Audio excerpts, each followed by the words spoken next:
Good afternoon. My name is Adriana Link, and I am head of scholarly programs at the American Philosophical Society. Welcome to the second day of the APS hybrid conference, Meanings of Independence. I'm glad that so many of you have joined us today. The American Philosophical Society resides in Lenape-Hoking, the homeland of the Lenape people, whose relationships and connections with the land continue to this day and into the future. The Society expresses its sincere thanks for the past and ongoing generosity of the Lenape, as well as the numerous other Indigenous communities and individuals throughout the continent who have offered guidance, expertise, and opportunities for collaboration that make the work of the Society's library and museum possible. For those joining us for the first time, the American Philosophical Society was founded by Benjamin Franklin in 1743. The Society is a catalyst for the discovery of new knowledge. Election to membership honors those who have made exceptionally significant contributions to science, the arts and humanities, and public life. The Society promotes research by providing over $1.5 million a year in research grants, primarily to younger scholars who need the support the most. Our library and museum collections and research centers serve scholars and visitors from across the globe. Please check our website, www.amphilsoc.org, to learn more about what we do and for news of forthcoming events.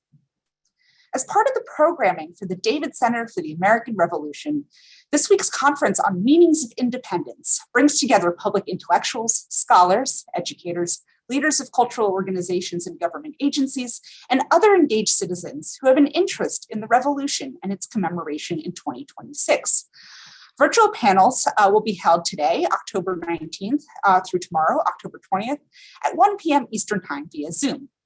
These panels will be followed on Thursday, October 21st, by a project showcase for the Revolutionary City, a portal to the nation's founding, as well as an opening keynote conversation featuring Scott Stevenson, Anthea Harding, and Christy Coleman. The conference will continue on Friday, October 22nd, with a full day of discussion and reflection on the meanings of independence. A full schedule is available on the conference website, and all sessions will be live streamed and accessible via the APS's website and Facebook page. And we'll put a link in the chat to the full schedule. We're using Zoom webinar today, so not to worry, you have all been muted. If you have a question for our speakers, please use the Q&A button at the bottom center of your navigation bar. You can type your question in at any time during the discussion, so please, as soon as you think of it, go ahead and put it in there. There'll be time at the end of the panel for questions with our speakers. We're especially excited to offer closed captioning for today's discussion. If you would like to use it during the panel, please click on the CC box on the bottom navigation bar of Zoom. It is to the right of the Q&A button. With that, I'm very pleased to introduce Sean Gallagher, who will be moderating today's panel on slavery, race, and revolution. Dr. Sean Gallagher is the inaugural David Center for the American Revolution Postdoctoral Fellow at the American Philosophical Society. He completed his PhD in history at the University of California, Davis in spring of 2021.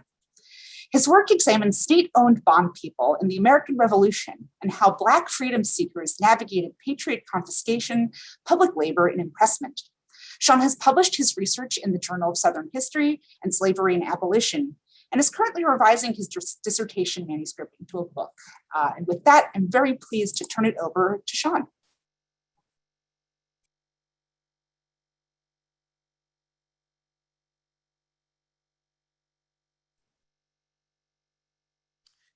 Hi, thank you for that introduction, Adriana, and thank you to the panelists for submitting these fantastic papers about slavery, the Black experience of the American Revolution. So presenting first will be Holly Brewer. Holly Brewer is the Burr Professor of American History and Associate Professor at the University of Maryland. She's a specialist in early American history and the early British Empire, as well as early modern debates about justice. She's the author of By Birth or Consent, Children, Law, and the Anglo-American Revolution and Authority, which trace the origin and impact of democratical ideas across the empire by examining debates about who could consent in theory and legal practice. She's currently finishing a book that examines the origins of American slavery in larger political and ideological debates, tentatively titled Slavery and Sovereignty in Early America and the British Empire. She's also principal investigator for a documentary editing project supported by the NHPRC called Slavery, Law, and Power. The project provides access to important but often obscure documents that put the emergence of slavery in early America into an imperial context, particularly that of the British Empire, and help us consider what that means for the American Revolution. Next, we'll hear from Ben Remillard, who is a PhD candidate at the University of New Hampshire. His in-progress dissertation is entitled Race, Relief, and Relationships After the Revolution, and it examines the Revolutionary War's veterans of color and their impact on the Northeast. And then lastly, we'll hear from Sherri Burr. Sherri Burr is the author of over 24 books. Her 27th book, Complicated Lives, Free Blacks in Virginia, 1619 to 1865, came out on Carolina Academic Press in 2019 and was nominated for the Pulitzer Prize in History. A graduate of Mount Holyoke College, Princeton University, and Yale Law School, in 1994, Burr became the first African-American woman to be awarded tenure and promotion to full professor at the University of New Mexico. She retired in 2017 to become a full-time author. She currently serves as president of New Mexico Press Women and is on the board of directors of the Authors Guild Foundation and the Albuquerque Museum. In 2021, she was named the National Federation of Press Women Communicator of Achievement and received the Mount Holyoke College Alumni Association Achievement Award.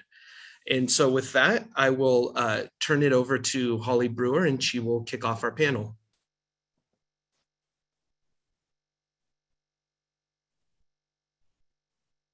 Hello, hi everyone, and thanks so much for coming to this Zoom chat session. And thanks very much to the American Philosophical Society, and especially to Adriana, Kyle, and Sean for organizing this. So I'm talking today about both a website, which I'll show you in just a minute, but also about a larger set of questions that seek to reframe the origins of slavery by including the role of the empire in those origins, the origins of American slavery, by including the role of the British Empire, and considering what that means for the American Revolution. I'm not alone in doing this, and particularly I would talk about, recognize Andrew O'Shaughnessy, and in other ways longer ago, scholars like Bill Weissek or Stephen Webb. But for the most part, the way we have tended to explain slavery has depended on exploring how each colony developed it. And while scholars of the slave trade often acknowledge the empire's role, it's often treated as tertiary to questions of, for example, colonial economic demand.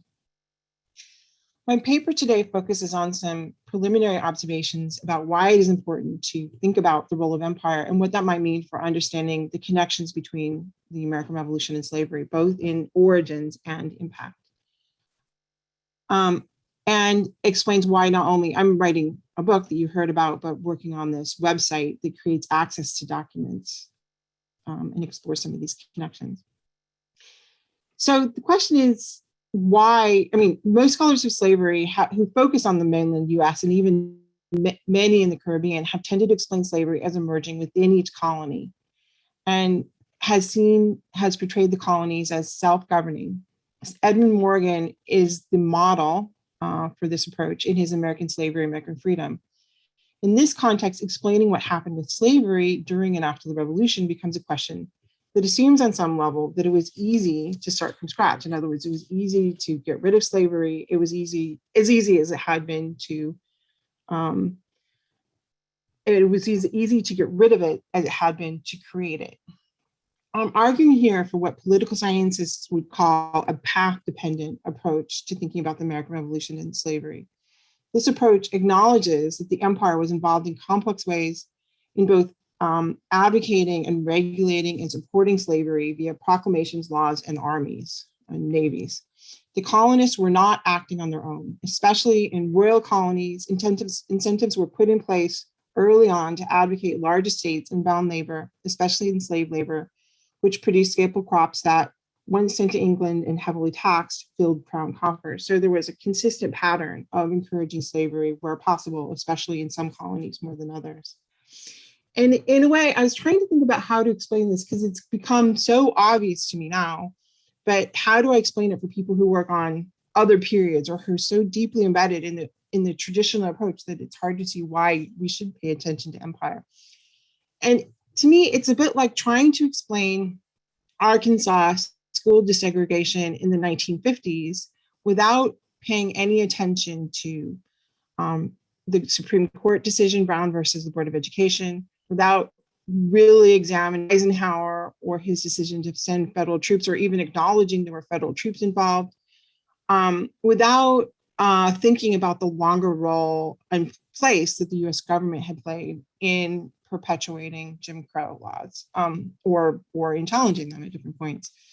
So basically, I'm arguing that we need to put that empire back in, and that it was played more of a role much more similar to the later federal government than we really have understood.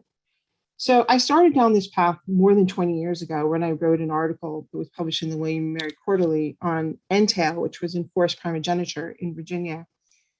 And what fascinated me was that enslaved people could be attached to estates by the law of 1705 that it created entail, and those estates then could descend via primogeniture, and that those laws were dismantled at the time of the Revolution. And it was really interesting thinking about the role of empire at all these levels, but also about how much it mattered that these laws had to be consciously undone. In other words, you couldn't just start again from the revolution. Did not make the world anew, but was also you had to actually consciously get rid of those things. And then the second thing that really pushed me down this was when I was writing a book that looked like it was going to be just about Virginia, realizing increasingly the role of the empire at every stage, and particularly the role of the empire in creating what I started to call a common law of slavery. And everywhere I looked, there was more and more evidence. In other words, English courts were playing some of the same role that the US Supreme Court plays now in litigating cases about people's property that had impacts across the empire and huge impacts on the financial system.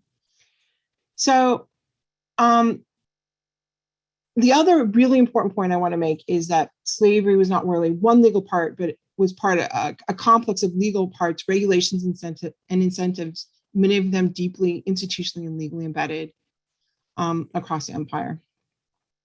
So what I really want to do, we don't have a lot of time, but is to show you this website that I've created that starts to explore. So I'm going to share my screen. That starts to explore many of the documents that I think we should be examining or paying more attention to, that help to explore all these larger questions, and making them available so other scholars can easily use them. Because part of what I realize is we haven't been asking these questions, but when we started to ask them, they're really hard to answer because the documents we need to use to analyze things are buried in archives. Even something so famous and important as the Barbados Slave Code, the original version of it, has not, people share their photographs from the archives. That's how we've been using it.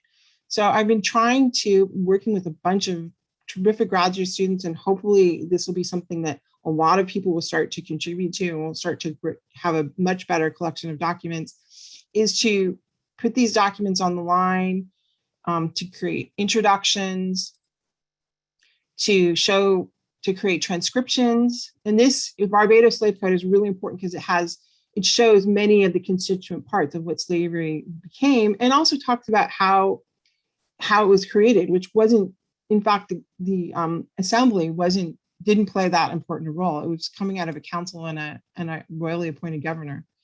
Anyway, but so here you can see the original text, and you can see then the transcription. It's a 16-page law. And that's just one of many documents on this site.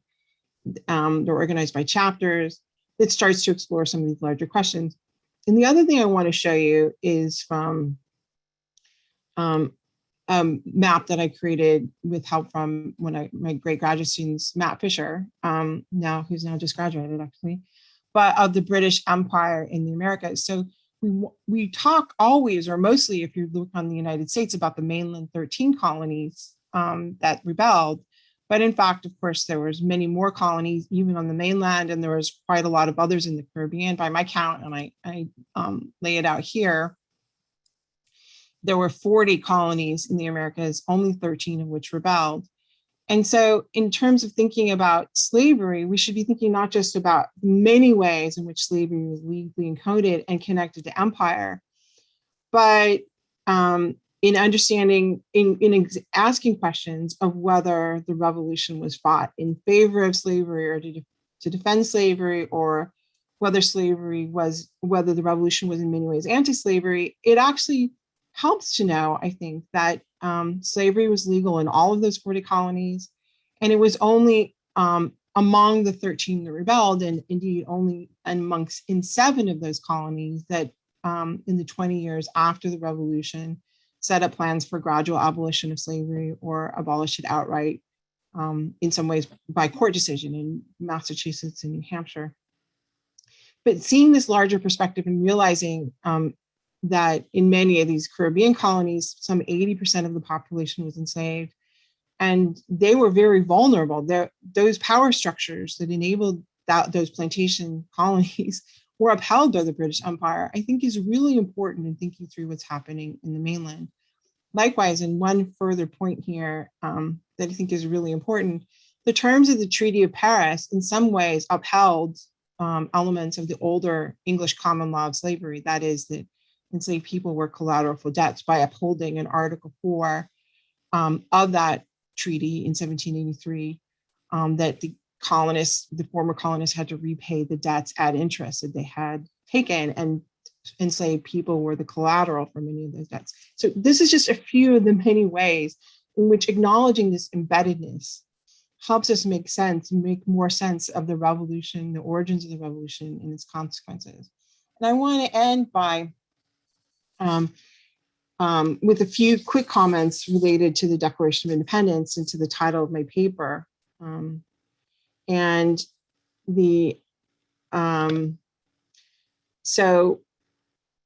Sorry, just gonna do one quick thing here. Sorry, I'll just do this and it won't matter. So the Declaration of Independence, which talked about all men are created equal, and this is the first draft, also had originally some clauses that condemned slavery that were taken out on the insistence of, it's pretty clear to me, looking at it in detail, the insistence of the South Carolinians, which was the only colony among those that rebelled that had a majority of the population enslaved. And these clauses very fiercely condemned slavery and made it clear that men, and here the word is all in caps and italicized, and here referring to Africans, were included in the principles of that revolution. But on June 29th of 1776, a mere day after it was presented to the delegates, that Edmund Rutledge of South Carolina wrote to John Jay, the plan now proposed should be adopted. If it should be adopted, nothing less than ruin to some colonies will be the consequences of it. He continued, I read those leveling principles which men without character and without fortune in general possess, which are so captivating to the lower class of mankind, and which will occasion such a fluctuation of property as to introduce the greatest disorder. Why I read this and focus on this episode is I think we should be paying attention to this rich, deep context. So as you make changes, what does the politics look like? How do the ideas fit into how people take decisions? How do the laws fit into how the ability to or not abolish, introduce gradual abolition in a state like Virginia, where it was introduced by a plan was introduced by St. George Tucker in 1786. How do changes in the ability to bring court cases enable enslaved Africans to bring those court cases? Anyway, I'm going to close by saying there's shifting your perspective, looking at this whole question from a slightly different angle, actually opens up a vast world of different kinds of sources we can examine to answer these broader questions. And I think offer a broader and more accurate view of what the revolution meant in terms of slavery and its connection to slavery and larger connections between slavery and freedom.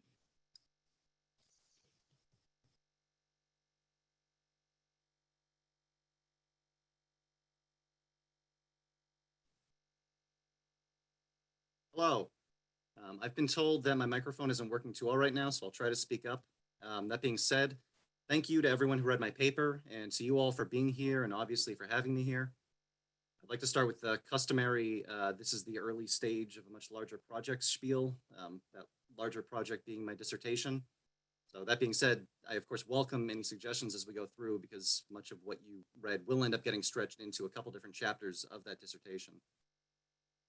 With this paper, though, I really wanted to examine and showcase what exactly the revolution's soldiers and patriots of color did after the war. How had the war for independence impacted them in the long term?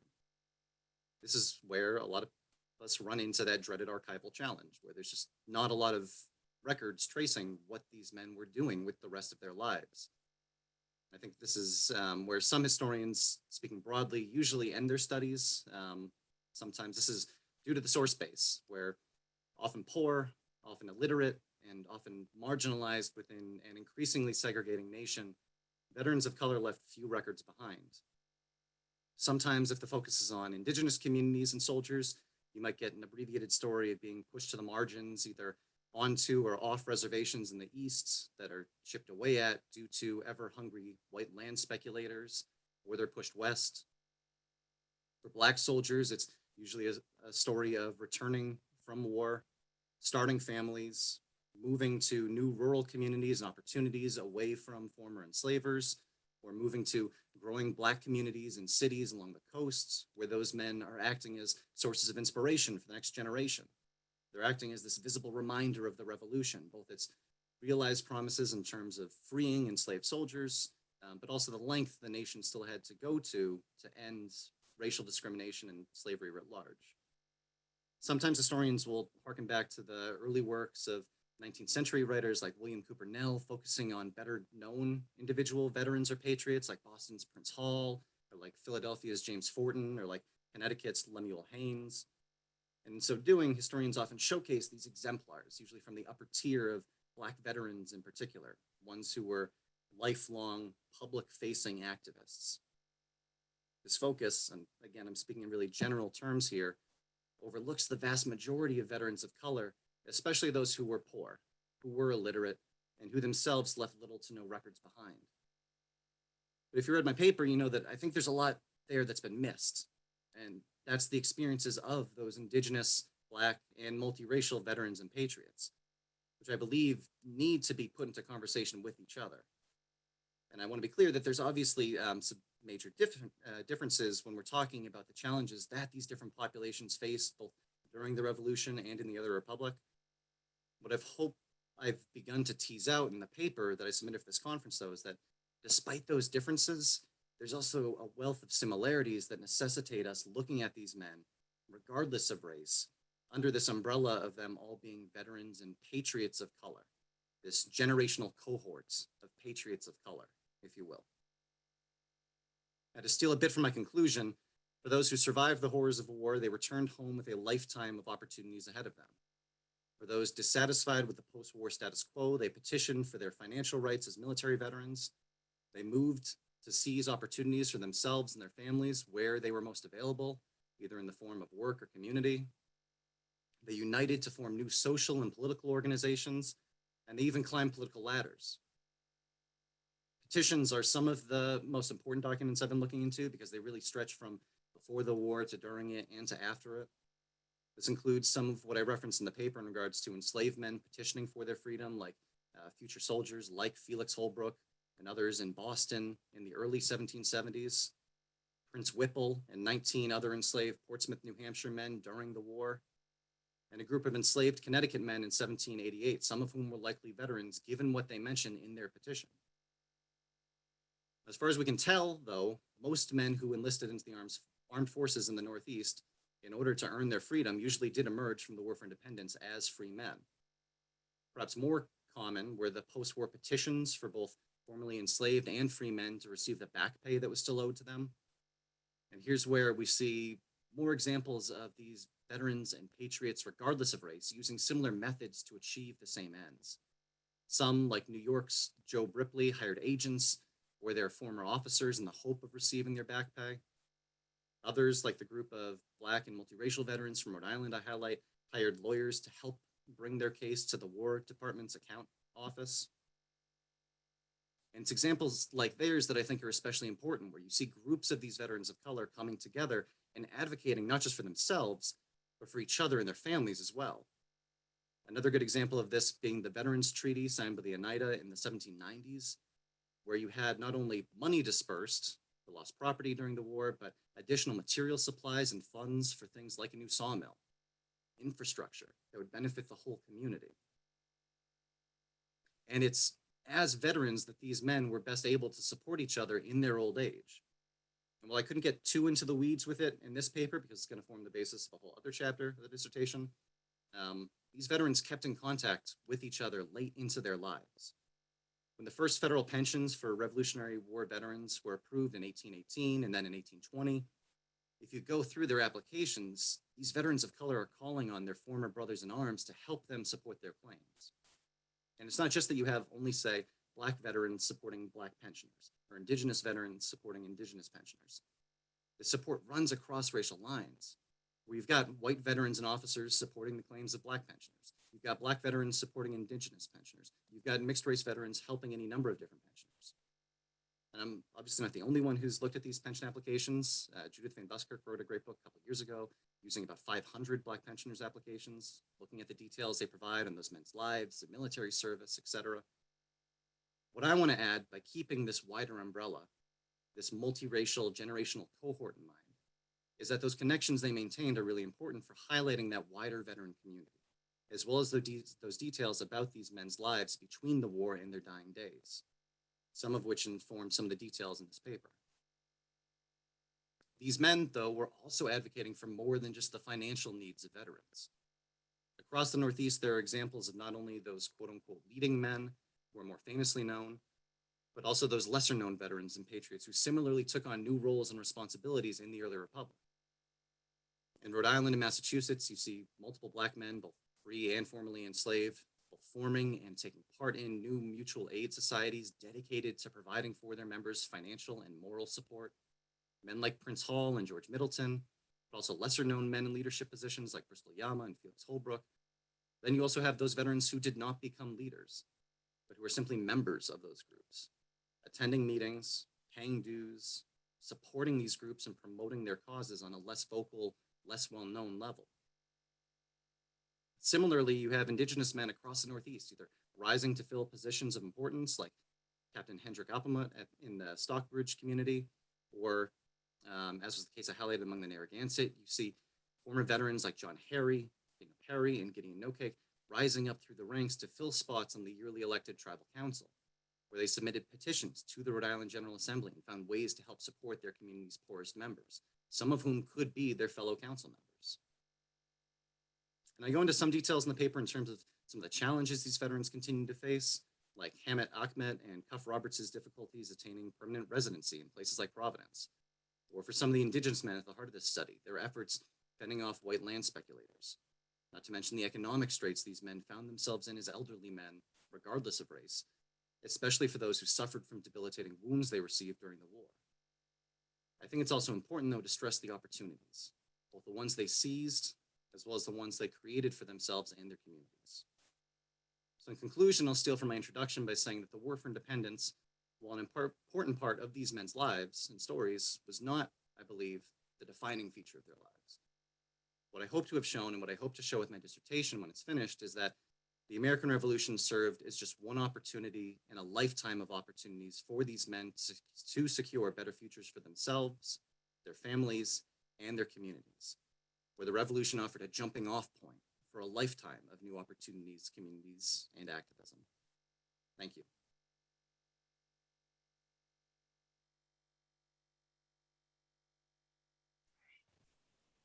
Hello, everyone. This is Sherri Burr. I want to share my screen because I've created a PowerPoint presentation. connected to the paper that I presented, and that's on the website. So here we go. Oops, sorry, wrong document. That would happen, wouldn't it? Let's see, here we go. Okay, so the title of my talk is Meanings of Independence for People of African Descent. Oh my goodness, I brought up 3. So maybe I won't share my, okay, so thank you, Adriana Link, and thank you, the American Philosophical Society, for having me here today. I appreciate that this is the oldest learned society in the United States, that it was founded by Benjamin Franklin to promote useful knowledge through research, fellowship, and public outreach. And that so many early members were members of the founding generation.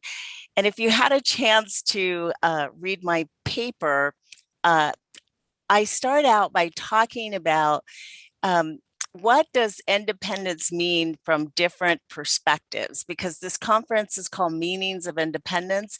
And I was particularly interested in thinking about from the perspective of free and enslaved Blacks.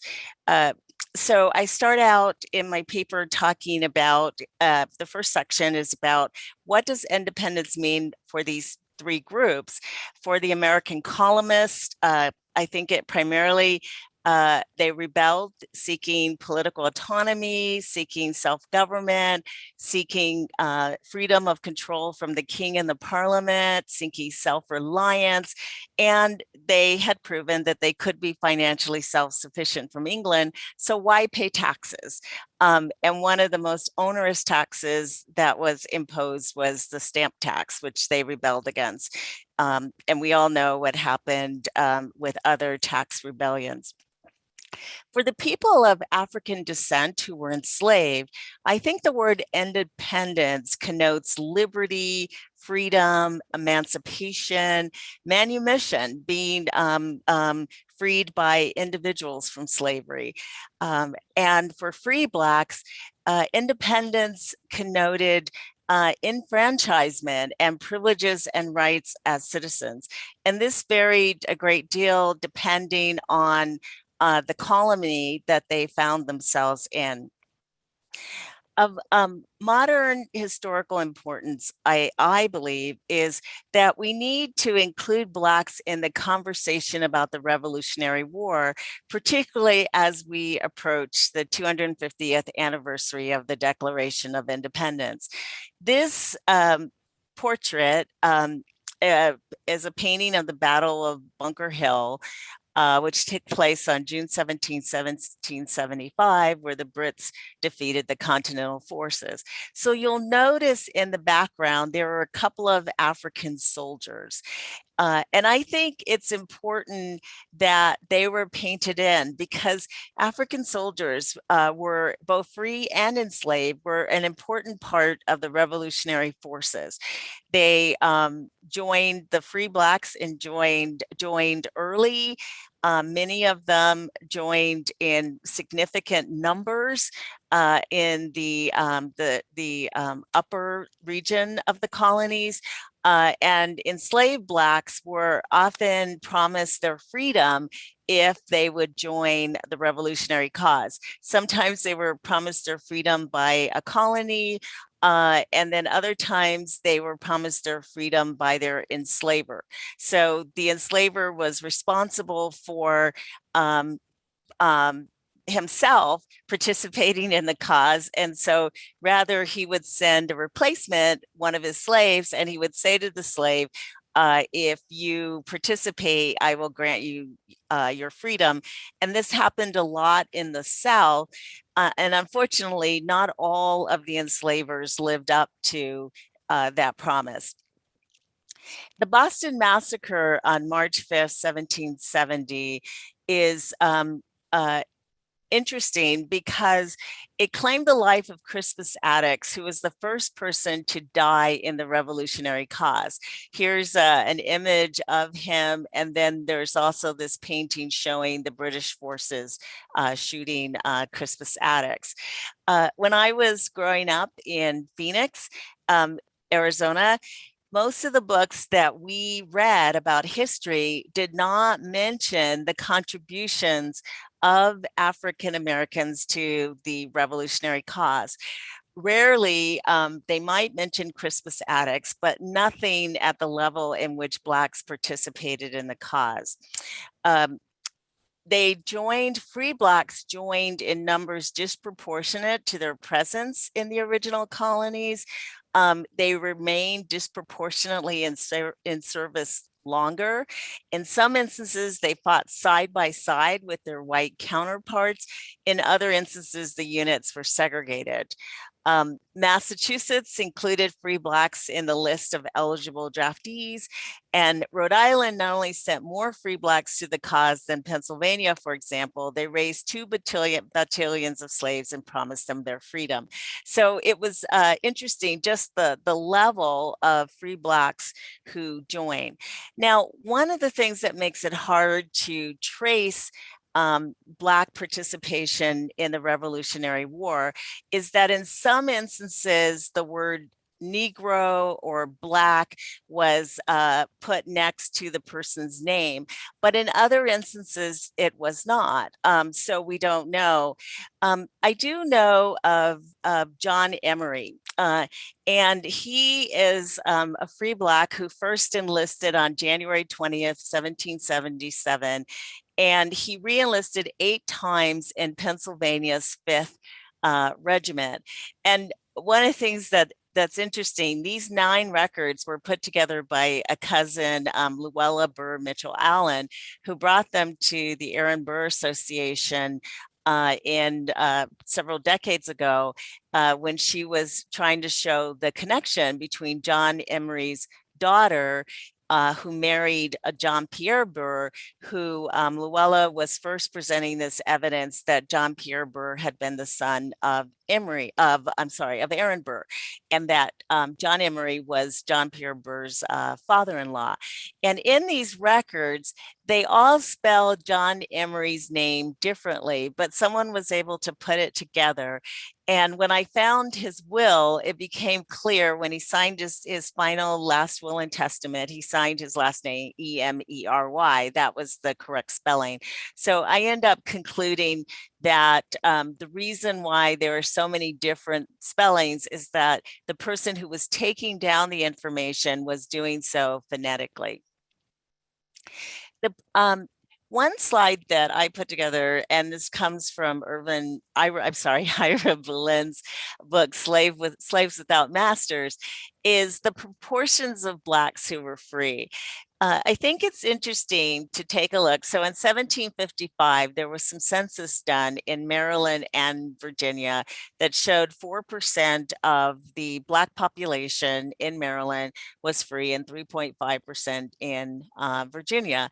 And when the first census was taken in 1790, after the conclusion of the Revolutionary War, 7.9% of all the Blacks in the United States were free, and that increased to 13.5% by 1810.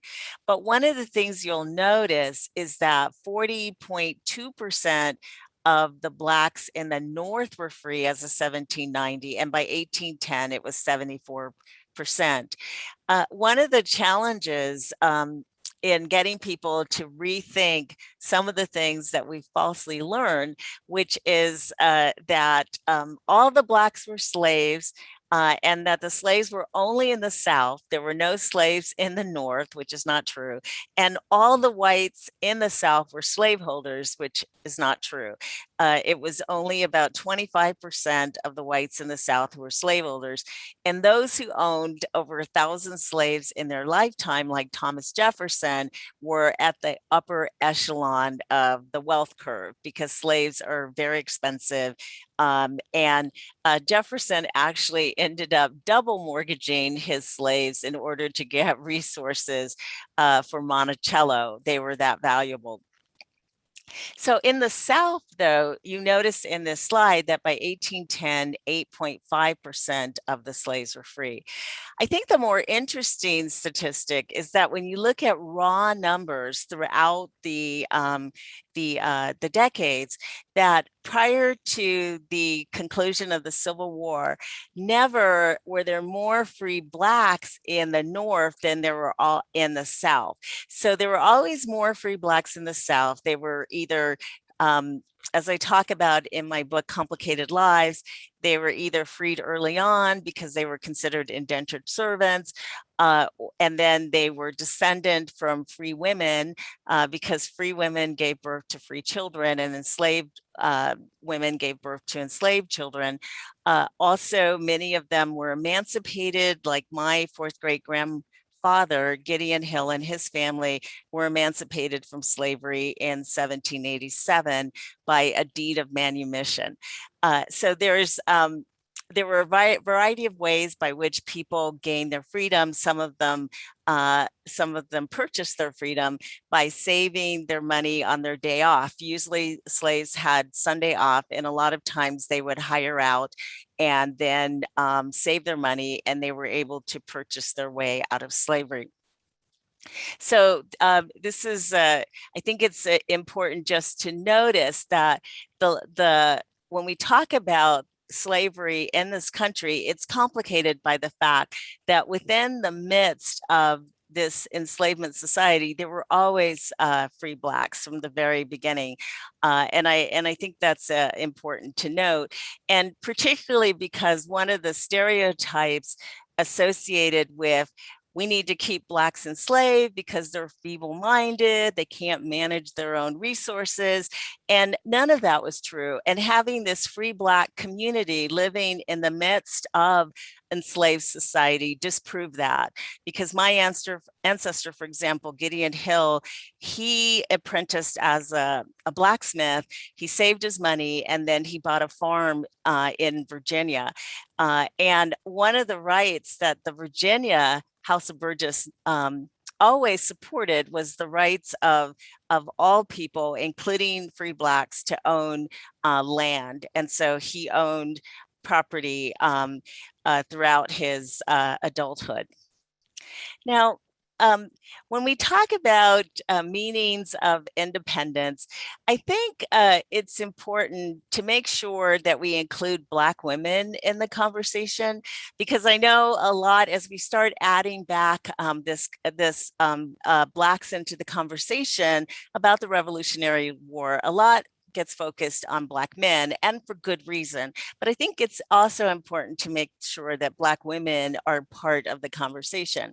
So I'm going to focus on two Black women at this time, Phyllis Wheatley and one other. So Phyllis Wheatley, it became known, she's a poet. She was kidnapped from Africa when she was about 8 years old. She was sold in Boston, and the Wheatleys bought her. I mean, she was basically naked on the deck. They covered her, and she became a companion for Mr. Wheatley's wife. And they noticed how smart she was, and their child started teaching Phyllis Wheatley how to read and write. And she became an accomplished poet. And in fact, when we look back at this revolutionary period, she's one of the most accomplished poets to come out of this time period. So she wrote this poem for George Washington. And after receiving it, he invited her to visit him at his revolutionary camp headquarters. And this is thought to be his only communication with an enslaved woman. So what's interesting too is to watch or to read and think about the evolution of Phyllis Wheatley's poems. So she wrote this one to George Washington, where she ends it with a crown, a mansion, and a throne that shine with gold and unfading, Washington be thine. So this was a celebration of him as the leader of the Continental Forces. Prior to that, she had written a poem about coming from her pagan land. And when you read that poem, you feel a sense that she has been almost brainwashed into thinking that she was rescued from pagan Africa. And then over time, she writes this poem to the Right Honorable William Earl of Dartmouth, and this is an excerpt where she talks about it, about what happened to her being kidnapped from her native land differently. She writes, I, young in life, by seeming cruel fate, was snatched from Africa's fancied happy seat, with pains excruciating must molest, what sorrows labor in my parents' breast. Steeled was that soul, and by misery moved, that from a father seized his babe beloved. Such my case. And I think it's interesting that as she grows to maturity, she realizes that her being kidnapped would have caused great sorrow for her parents, that she was snatched. And so it's interesting, the evolution of her thinking. And I think part of it was infused by the Revolutionary War. If white colonists could fight for their freedom, assisted by free Blacks and enslaved Blacks, why can't Blacks also be completely free? And I will conclude by talking about another woman, Black woman, Mumbat, also known as Elizabeth Freeman. In September, the Aaron Burr Association had a meeting in Stockbridge. And one of the things that we did was we went to the gravesite of Elizabeth Freeman. So it's like, for me, it was like taking a pilgrimage to the gravesite of a Black woman who was so important in for freedom, cause of freedom, because she ended up suing for her freedom following the conclusion of the war. And at her gravesite, there's this note that says, thank you. And I thought that was just so wonderful that someone had taken the time to note that Mumbat had had an important part in leading to the freedom of Blacks in Massachusetts. So she was, what happened was in 1781, so the Revolutionary War is winding down after the Battle of Yorktown, and she was injured by the wife of Colonel John Ashley in Sheffield, Massachusetts, and where she had been enslaved. So after she was injured, she walked to the home of a local attorney named Theodore Sedgwood, who was known to harbor anti-slavery views, and he agreed to take her case. He filed a writ of replevin, which is a writ for return of property, calling for the release of Mumbat and another male slave in the household named Brom as being wrongfully held as property. And he brought in Tapping Reeve to help argue the case. Reeve is important in legal history because he founded the first law school in the United States. He was the brother-in-law of Aaron Burr, and Aaron Burr was one of his first students. And Tapping Reeve later became a Connecticut Supreme Court justice. So their case together, they came up with two arguments. One, that slavery was never legally established in Massachusetts. And this is an argument that would be appropriate in most jurisdictions. And when I did my research on Virginia, I realized that it was a convoluted legal approach to slavery. Never, ever did the Virginia House of Burgess ever come out and say that all Blacks are slaves. It was a very convoluted approach. And their second argument was that even if it had legally been established, Massachusetts had legally established slavery, the new 1780 Massachusetts Constitution proclaimed that all men are born free and equal. And it's the second argument that was suggested by Mumbat. And this is the argument that the jury found for her. They found that to be the most persuasive. And there was a lot of anti-slavery sentiment in Massachusetts. And this case is considered the first leading up to the end of Massachusetts by 1783. Ashley, where she had been enslaved, he dropped his lawsuit. He was going to appeal, but he dropped his appeal, and he offered Monbet a paid position, but she turned it down in favor of a paid position in the Sedgwick household, where she worked the rest of her life, and she's buried in the Sedgwick section of the Stockbridge Cemetery, surrounded by members of that family. As I conclude, I just want to show you this slide of the percentage of the Black population in 1790. I think it's interesting. Massachusetts had 1.4%, Rhode Island 6.3%, New York 7.6%, New Jersey 7.7%, and Pennsylvania 2.4%. It is these upper states, New England and the middle states, were the ones who eliminated slavery pretty much right after the Revolutionary War, within the decades after the Revolutionary War. And the upper South and the lower South were the states that it took the Civil War to eradicate slavery in those environments. So I think it's not surprising that those were the states that had the highest percentage of Blacks living there. And here are the dates where the original colonies ended slavery. Vermont ended slavery as the Republic of Vermont. So before it even became a part of the United States, Pennsylvania in 1780, and Massachusetts by way of these three cases, starting with the Monbet case, and New Jersey in 1804.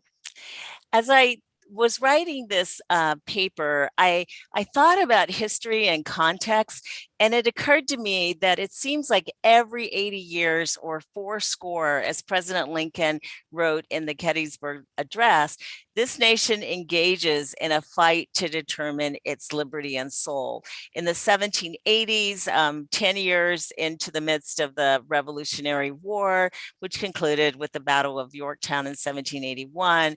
In 1860, we had the Civil War, the battle over in the 1860s, the battle over slavery between 1861 and 1865.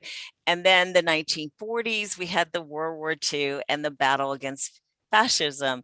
And in that context, I think the attack on the Capitol in January 21st is important because in January 6th this year, 2021, it's important because it seems to be following an 80-year cycle where the country has to or is called upon to think about what kind of country it's going to be and how inclusive it's going to be. And in that context, I think education about true and inclusive history is vital to this nation's soul. So I'll conclude with that. Thank you.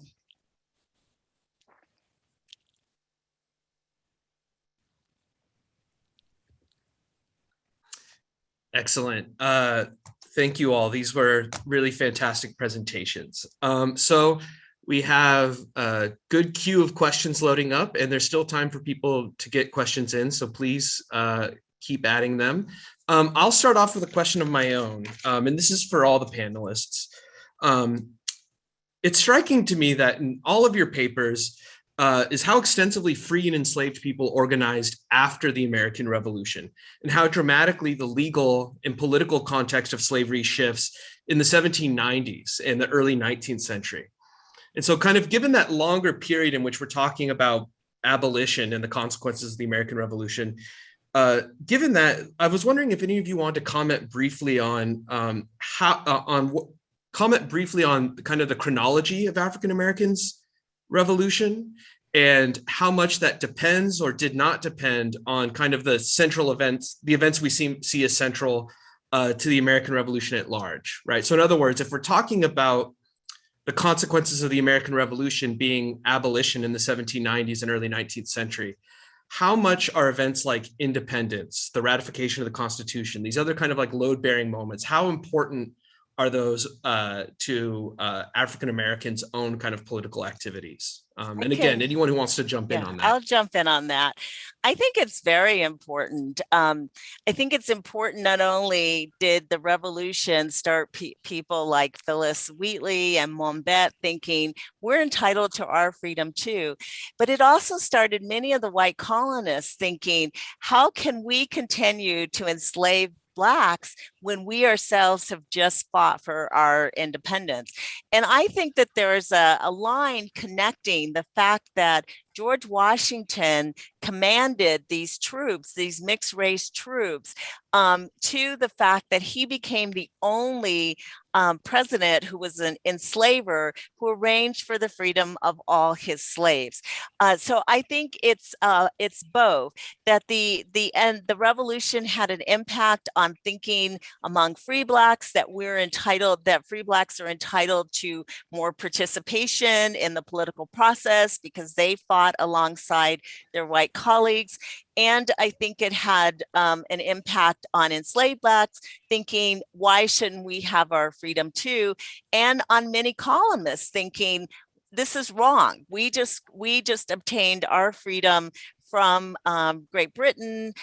We should not be enslaving people. So I think the revolution actually was a time period by which slavery could have ended. And it is so unfortunate that this important question got kicked down the road till we had the horrible Civil War.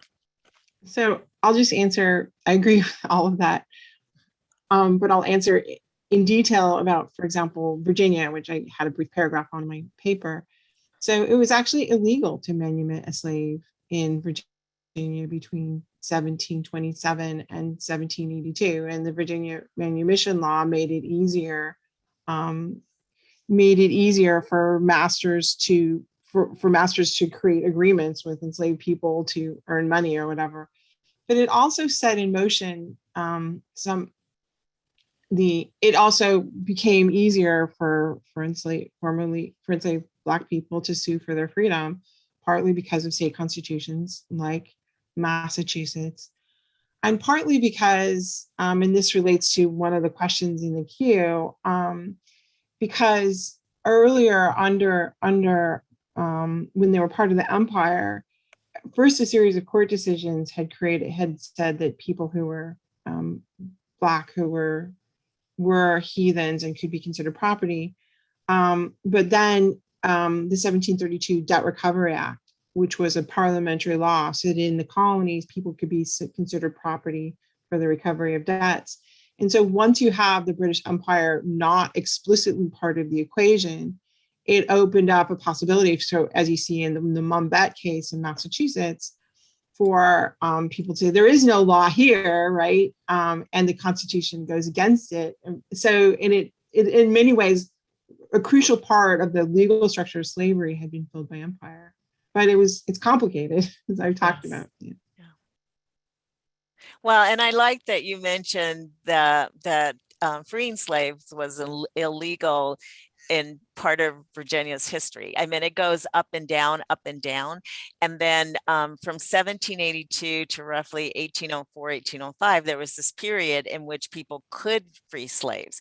And then they cut back on that by saying if you free slaves, they have to leave Virginia within a year and a day. So I think the revolution actually impacted that because they wouldn't have changed the law again to allow free Blacks to be freed if not for the fact that Virginia had just participated in the Revolutionary War. Yeah. And Benjamin, did you want to get in? Oh, sorry, Holly, didn't mean to cut you off. Okay. No worries. Yeah, sure. Just to add to that, because on the one hand, yes, I think absolutely what's going on at the national level, the federal level, the international level, that's all incredibly important.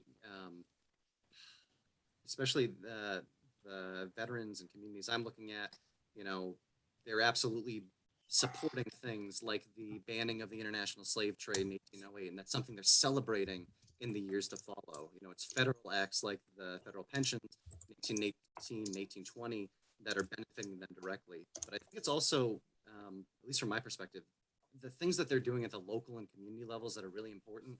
It's like Newport's African Union Society, that's getting founded in the middle of the war in 1780. When Providence creates their African Union Society with less than a decade later, they're modeling it directly after the Newport example, and Boston's coming after them.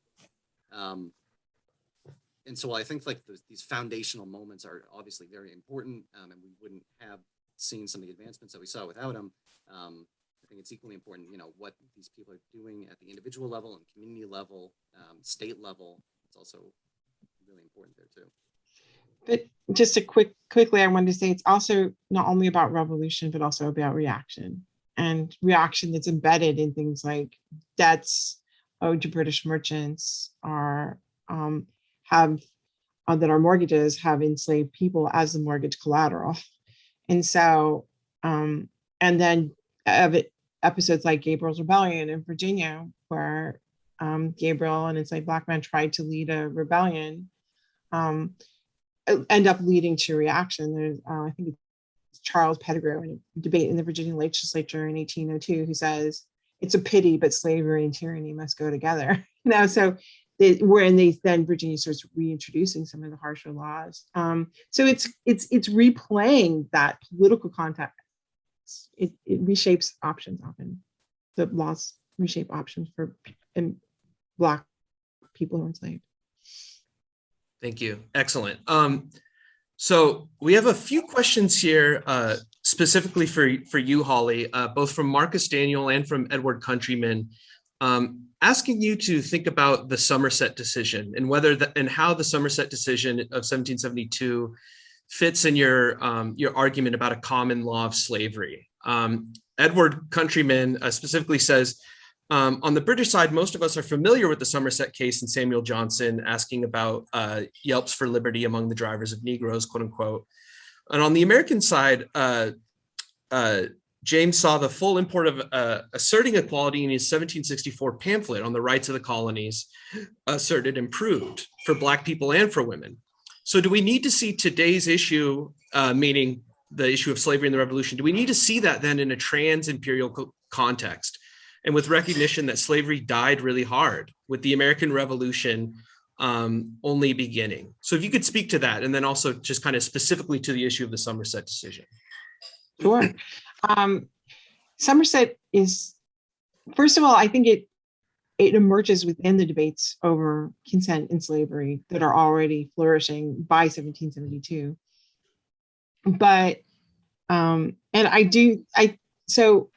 it does, first of all, and second of all, it has limited reach. Technically, because of the Debt Recovery Act, people, as I said, people in the colonies could be considered property. So it had actually, for the empire, the court cases had ceased to become the pivotal things. It was on the other hand, the logic behind the Somerset Act was problematic because it really, what it did is it did two things. It stated that it made a claim for freedom and ability to sue for freedom by people who were enslaved, who were of African ancestry. But it also voided the original case that I think is so important in 1677 called Butts versus Penny, that had essentially it was in many ways a forerunner for Dred Scott in terms of what it set up in terms of who can be enslaved and on what basis, and what property meant, that people could be property. And so by voiding that, which the colonists were all still in some ways relying on in their court cases, it was slightly problematic. But everybody knew from the Debt Recovery Act that it didn't have a real impact. That said, it's really interesting how in the court case was republished in Massachusetts in 1773 and in detail approvingly, whereas in Jamaica, a pamphlet or a lawyer for the West Indian colonies from Jamaica wrote a pamphlet arguing against Somerset and trying to get it overturned. So what I would say is that we should see Somerset as part of these debates that lead up to that are brought to the fore by the revolution about human rights, but having limited application, especially in the colonies themselves. So whether in fact provided a cause for the colonists to be resentful or scared, I do not believe so. It was just one but it's fascinating. Last, I would say this really quickly. I've seen evidence of Somerset style arguments being made in different states after the revolution, a lot more than we talk about in states like Delaware, Kentucky. So it actually has an impact, but the revolution makes that equation more unreliable. I mean, makes slavery more tenuous than having stayed part of the empire. Thank you. So Amy Flugard-Jackish asks, and this is for the whole panel, which is, do you see a new interpretation of the history of African Americans and the revolution emerging? If so, what are some of the new conclusions that are developing? If not, why do you think that is? And I would just add, right, that, Benjamin Quarles publishes, The Negro and the American Revolution, and, what I think is 1961, and so how are interpretations now in the 21st century changing in the ways we talk about enslaved people and free Black people in the revolutionary period? What are the new kind of conclusions? I don't know if they're necessarily new conclusions. I mean, Benjamin Quarles' book is not only is seminal, but it's absolutely superb. I mean, he did a great job of research from the very beginning. But there have been additional books that have been published recently. One looked at pensions and Benjamin mentioned this. One looked at pensions for Black Revolutionary War veterans and concluded that they filed for pensions at a much smaller percentage than their white revolutionary colleagues. And also the challenge that they had was how to determine who was Black, because in some instances they said so-and-so was a Negro boy or a Negro drummer, but in other instances they didn't even mention the person, that this was a person of color. So that's part of the challenge. I think the most important thing that's happening now is the inclusiveness, adding Blacks into the conversation, because Blacks were such an important participatory group in getting the revolutionary cause completed. So from the beginning to the end. So I think that's what's important, is the inclusiveness, having a panel like this, just adding Blacks back into the conversation. Adding to that, I think inclusiveness and visibility. I think one example that gets brought up in books from time to time is during the Missouri crisis, you had in Congress legislators saying that they'd never heard of Black men serving in the Continental Army. And this is really contested by a Massachusetts senator, William Eustis was his name, and we said, no, they were there from the very beginning. They were at Bunker Hill. They were dying right alongside their white compatriots. And you've got, one of the things I want to do in the later stages of my dissertation is looking at how, these stories, especially at the family level, get carried down by Black and Indigenous families. And you see them throughout the 19th and 20th century. These people don't forget the sacrifices that their family members made for the revolution. But the problem is, because of that whitewashing early on in American history, just that lack of visibility there, it's taken us the last couple of decades of making that history more visible. Excellent, thank you. So we have a few questions in from Donald Johnson and others asking about where do the Black loyalists fit in this story? In other words, how does including the Black loyalists as American revolutionaries kind of complicate or contribute to our understandings of slavery in the American Revolution? Do you want me to start? Or does Benjamin or Holly want to start? I have a thought about that. There you go. Oh, okay. So one of the things I think is important, from the perspective of an enslaved person, if you've got two sides offering your freedom, if you fight for them, and there were people who thought, well, that's terrible, that enslaved Blacks join with the loyalists to fight on behalf of Britain. But when you think about the fact that they were enslaved and the Brits were offering their freedom, why wouldn't they join? And the Brits, they parked a ship off the coast of near Mount Vernon, and several of George Washington's slaves ran, I think it was the HMS Pinafore, ran to the ship.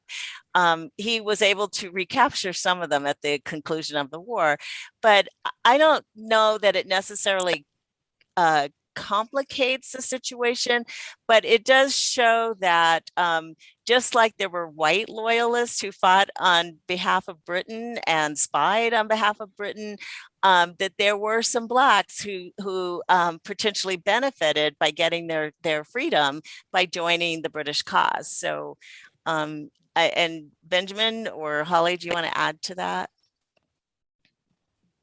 There are people who are taking these opportunities where they're most available. Yeah. There's plenty of examples, especially in the Northeast, looking at free men of color who made the decision and wrote about it after the fact, or told stories about it after the fact that they wanted to fight for the American cause. And it wasn't just about the opportunity for freedom. You know, James Fortin has the great example of him being like a teenager when the revolution breaks out, and he's begging his mother to let him fight on or serve on board a privateer because he wants to give it to the British, right? And it nearly costs him his life. But you know, there's this multitude of reasons why people are getting involved on either side. Yeah. I guess I would also just add to that that Lord Dunmore was using this strategically in a way that the British Empire had done it many, many times, including in Jamaica in 1655, you know, essentially encouraging revolt and making promises in order to win their side of the war. But it wasn't part of a larger British effort to spread freedom. And I mean, he was doing it effectively, but really his goal was he only said he was going to free both slaves and indentured servants who belonged to rebels, right? So it was a way to try to get, to make people stay loyalists, their owners stay loyalist. Excellent. So, oh, I'm sorry, Benjamin. I was going to add that the risks that these men especially were serving, they're encountering the same risks, especially the fear of being sold back into slavery after allying themselves with one side or the other. I think is important. Definitely. Thank you. So one last kind of concluding question, and again here I'm synthesizing a theme that came up in a lot of the questions here, which is, you know, we're heading up to the 250th anniversary of American independence. And that anniversary is going to launch 1,000 think pieces, we know, and other kinds of public commemorations. And so how do all of you as scholars of slavery and the American Revolution, what's the kind of public history side either to your work? And I know, Holly, maybe this is a chance to talk more about the website, but like, what's the public history side of your own work? And what are kind of the public history goals that you have for scholarship on slavery and the revolution? I would like to create access to a lot of these crucial documents so people can ask big questions in a bigger way. In a way, I almost feel like there's been so much wonderful work done, but I think about that allegory of the Indian story about the 6 blind men and the elephant. Have you ever heard that story? Where blind men are asked to touch the elephant and describe what they're feeling, and one touches a side and says, "Oh, it's a wall." And another touches the ear and says, "Oh, it's like paper." And another grabs the tail and says, another grabs the trunk, it's like a snake. But we're only feeling parts of it. And so I would like us to encourage us. And I think it's really, really important to collaborate. In fact, the website I've set up, the idea is it will become an increasingly collaborative project so that we can add the documents there so people can have the basis for making judgments that let us see the whole animal, as it were, whole elephant.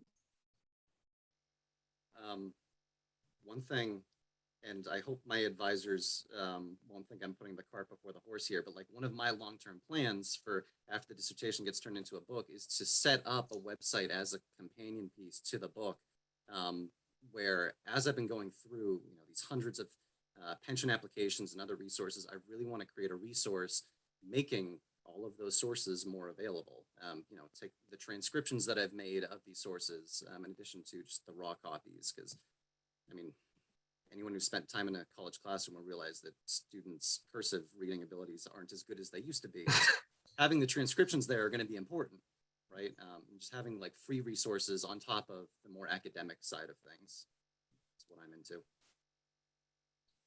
Then I would just add that I'm working on another book called A Call to Stand Up. And one chapter looks at African-American revolutionary soldiers like John Emery as freedom fighters. And I think that that's an important part of the conversation.